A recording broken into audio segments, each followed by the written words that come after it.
Robert Stewart. I am the lead producer for Big Bend on RFS Production.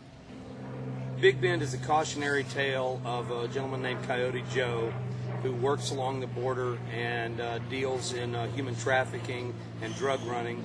He calls himself a coyote to sort of obscure the fact that in actuality he's mostly just a drug runner. He's a burnout ex-Vietnam vet. He's seen a lot, done a lot, and most of it's left a scar on him, and he's about as jaded and cynical veteran as you're apt to find. The film is the end result of about 2 years of story development with a set of guidelines that were basically to set out by intent to produce a shot on HD project that would be long form in that format, and for the principal goal of being able to produce a film as cost effectively as possible and still come off with Hollywood standards. And my brother Raymond Stewart and I worked for the better part of a year to try to find a story that was containable, with both within budget and within format, that would be suitable and good enough to warrant actually putting on tape and producing as a finished product. The story is basically, the pitch line is, it's Hitcher with nuclear weapons.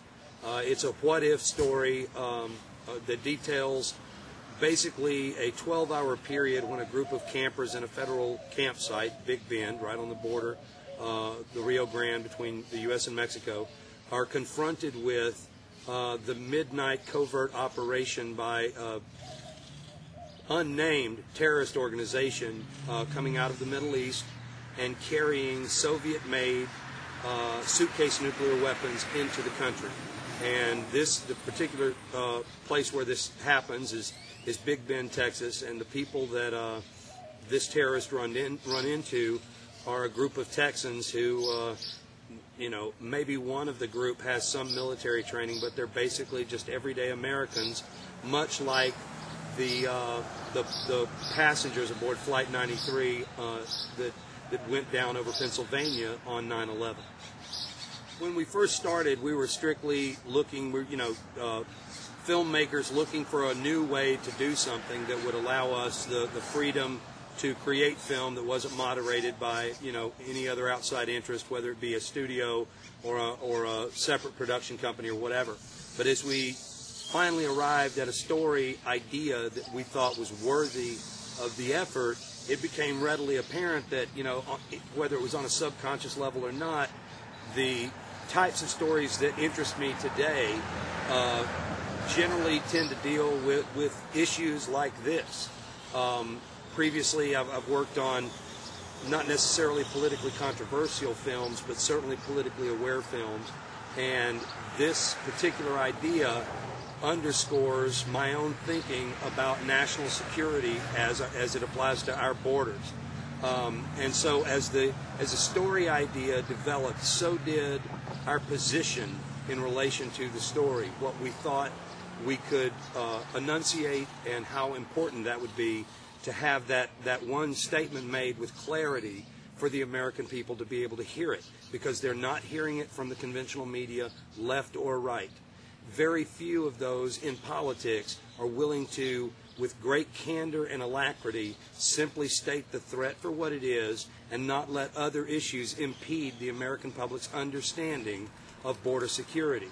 In an asymmetrical warfare situation which we find ourselves, having our borders open the way they are today is as smart as screen doors on a submarine. We took it as far as we thought we could go. We realized we would have to develop outside financing like every other indie film. We could not find the political force behind the message to fund the message. So for a while, the film, we had other projects going at the time, and we put it into turnaround, but it's always been in the back of my mind. I've done 3 films since we set it in turnaround, and always I've had the notion that I needed to get back to this project. Recently, we started to find the funds necessary to be able to put it back in production. The only constraint upon us at this point is one of time.